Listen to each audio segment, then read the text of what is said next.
Menjamurnya makanan pedas dengan berbagai level menjadi tanda kalau tidak perlu diragukan lagi kepopuleran makanan pedas di Indonesia. Bahkan bagi sebagian orang merasa tak lengkap jika makan tanpa ditemani sambal yang membuat keringat bercucuran. Lantas kenapa ya makan pedas justru bikin ketagihan? Dan adakah manfaat mengonsumsi makanan pedas bagi kesehatan? Dokter spesialis gizi klinik Ferawati Sudarma akan menjelaskannya untuk Anda di segmen kali ini. Makanan pedas seringkali identik dengan makanan yang tidak sehat. Hal tersebut disebabkan karena seringkali pengolahan makan pedas mengikut sertakan pemakaian lemak atau minyak yang berlebihan. Kali ini saya akan mencoba untuk membahas satu resep yang pedasnya cukup berasa tetapi kaya akan protein dan rendah kalori. Jadi ideal untuk pemirsa yang suka pedas tetapi tetap menjaga kesehatan dan berat badannya.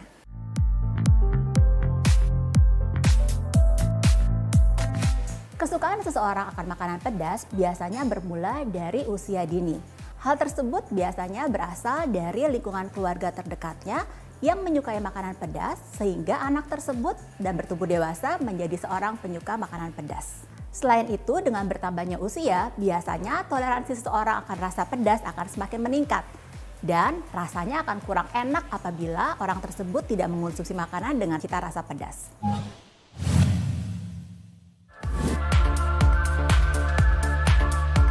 Berbahagialah Anda yang gemar mengonsumsi sambal.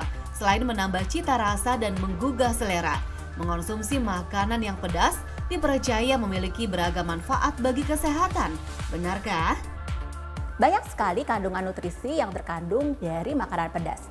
Yang pertama tentu saja capsaicin yang merupakan kandungan utama dari makanan pedas. Capsaicin ini terdapat pada cabai. Dan kalau kita lihat dari kandungan nutrisi, itu kaya sekali akan beta-karoten, vitamin C, dan juga asam fenolik. Ketiga hal tersebut merupakan antioksidan yang kuat dan juga memiliki kandungan vitamin C dan vitamin B dan juga vitamin beta-karoten, vitamin A yang cukup tinggi. Hal tersebut yang membuat cabai atau makanan pedas kaya akan nutrisi. Dari kandungan tersebut banyak manfaat yang kita bisa ambil. Yang pertama adalah dari jurnal mengatakan bahwa capsaicin dari cabai itu meningkatkan metabolisme. Metabolisme sangat penting karena kadang-kadang dengan bertambahnya usia metabolisme kita menjadi melambat. Hal tersebut yang terkadang menjadi masalah ketika seseorang ingin menurunkan berat badan. Yang kedua, karena kandungan antioksidan yang tinggi, maka seringkali capsaicin atau cabai ini juga dikenal sebagai efek antiinflamasi dan anti peradangan. Seringkali juga kita mendengar penambahan cabai pada obat-obatan yang bersifat topikal karena ternyata cabai memiliki efek untuk mengurungkan rasa nyeri dan juga efek untuk menurunkan inflamasi atau peradangan. Dan yang terakhir, ternyata cabai juga memiliki efek antibakteri. Selain itu, cabai juga memiliki efek antiinfeksi sehingga dapat mengurangi terjadinya infeksi terutama dari bakteri.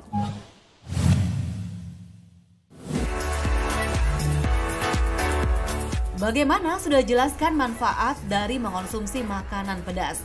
Kali ini Dr. Vera akan memberikan menu sehat makanan pedas yang rendah kalori.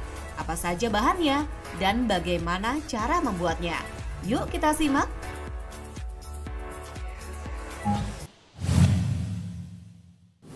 Ya, kali ini sebelum kita mulai mengolah bahan-bahannya, kita akan mempersiapkan dulu apa yang kita perlukan. Yang pertama, kita siapkan dulu bahannya yaitu sapo, tahu atau boleh tahu putih biasa atau bahkan bisa kita ganti dengan tempe sesuai dengan selera pemirsa sekalian. Yang kedua, saya akan menambahkan protein hewani. Kali ini saya memilih dari ayam giling. Kembali, boleh diganti dengan sapi giling atau bahkan udang giling. Ya.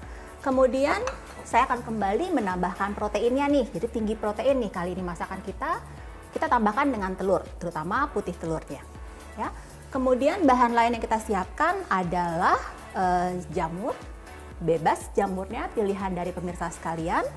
Kemudian kita siapkan bawang putih untuk menumis. Kita siapkan sedikit jahe juga untuk menambah cita rasa. Daun bawang kita menambahkan sedikit. Kemudian kita tambahkan maizena untuk mengentalkan. Kemudian di sini saya menggunakan campuran beberapa bumbu. Antara lain ada soy sauce atau bisa diganti yang sederhana dengan kecap asin. Kemudian kita tambahkan dengan sedikit saus tiram, kemudian ada saus tomat, dan juga kita tambahkan dengan saus sambal. Dan yang terpenting nih, kayaknya ini dia bintangnya, yaitu cabai rawit. Berapa banyaknya tergantung dari selera dan tingkat kepedasan dari masing-masing pemirsa. Itu bahan-bahan yang kita perlukan untuk mengolah tahu cah ayam pedas hari ini. Bahan yang kita siapkan tadi, kita akan memotong tahu terlebih dahulu.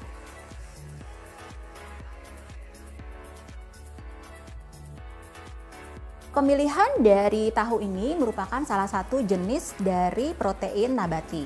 Kelebihan protein nabati dibanding dengan protein hewani adalah kandungan lemaknya yang lebih sedikit, dan kelebihan lainnya adalah pada tahu ini mengandung serat yang tidak dimiliki oleh protein hewani.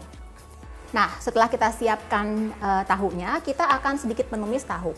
Biasanya kita menggoreng tahu dengan minyak yang cukup banyak, tapi kali ini kita cukup hanya menggunakan 1 sendok makan saja dari olive oil.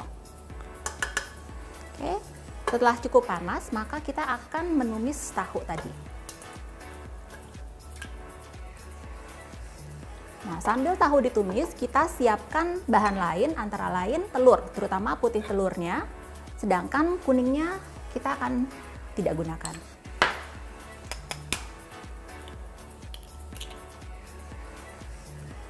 Jadi hidangan kita kali ini tinggi protein sekali ya. Untuk tahu yang kita olah atau kita tumis cukup sampai berselaput saja, jadi tidak perlu terlalu garing atau terlalu matang. Sambil menunggu, kita juga mempersiapkan bahan-bahan lain, yaitu menambahkan dari saus tomat, kemudian saus tiram, saus sambal juga, bahkan ada yang menambahkan chili oil. Tapi karena kali ini kita berusaha untuk mengurangi lemak, maka saya tidak menambahkan chili oil. Nah, tampaknya tahunya sudah agak berselaput, dan kembali lagi nih masalah selera, mau yang agak garing tahunya atau yang masih lunak. Saya biasanya pilih yang masih sedikit lunak. Ya, kita kecilkan dulu. Dan kita sisihkan tahu yang kita sudah masak tadi.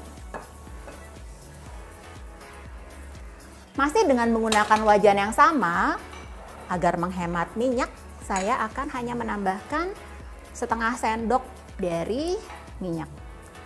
Nah, minyak ini kita akan gunakan untuk menumis bahan-bahan. Yang pertama, kita akan menambahkan bawang putih.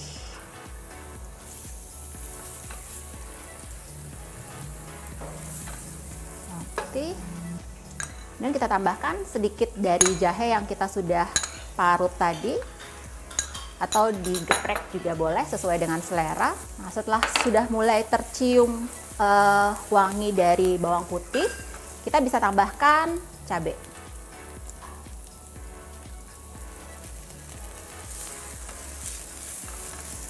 Nah, sambil menunggu cabainya matang, kita akan menambahkan putih telur tadi yang sudah kita sisihkan dari kuningnya. Kemudian kita juga akan menambahkan protein yang berasal dari hewani. Kali ini saya tambahkan daging ayam. Jadi ada 3 macam protein dalam satu masakan ini, yaitu protein hewani, kemudian ada protein dari telur, dan juga protein dari nabati yang berupa tahu yang kita gunakan. Setelah tercampur rata, baru setelah itu kita masukkan campuran saus yang kita sudah persiapkan sebelumnya. Nah, untuk penderita hipertensi yang harus mengontrol kandungan atau konsumsi dari natrium, kita bisa menurunkan atau mengurangi kadar dari saus tomat, saus sambal, saus tiram yang kita gunakan. Baik, setelah itu kita tambahkan sedikit mix jamur yang kita sudah siapkan sebelumnya sesuai selera. Nah, jamur ini juga sebagai pengganti daging ya sebenarnya untuk para pengonsumsi dari vegetarian. Jadi kandungannya tinggi banget nih si proteinnya. Setelah mulai masak, kita akan tambahkan 1 sendok maizena dengan air.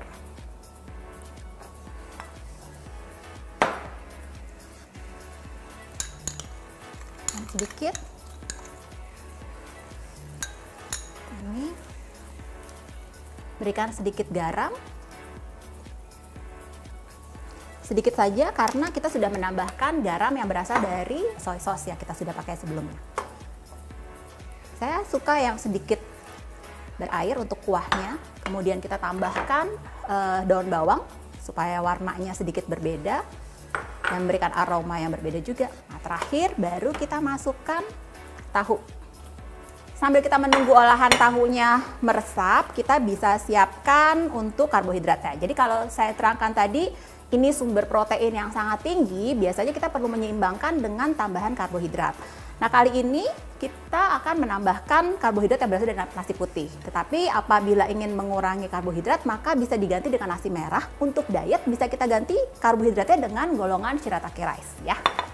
Nah, kembali sebenarnya selain dari jenisnya, jumlahnya juga berpengaruh. Jadi kalau kita lihat di sini, saya hanya menggunakan kurang lebih 5 sendok makan nasi. Kurang lebih sekitar 175 kalori. Oke, sudah mendidih. Ini campurkan di atasnya biar bumbunya meresap.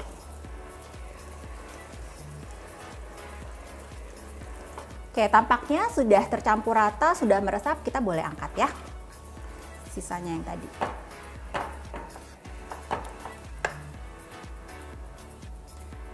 Oke.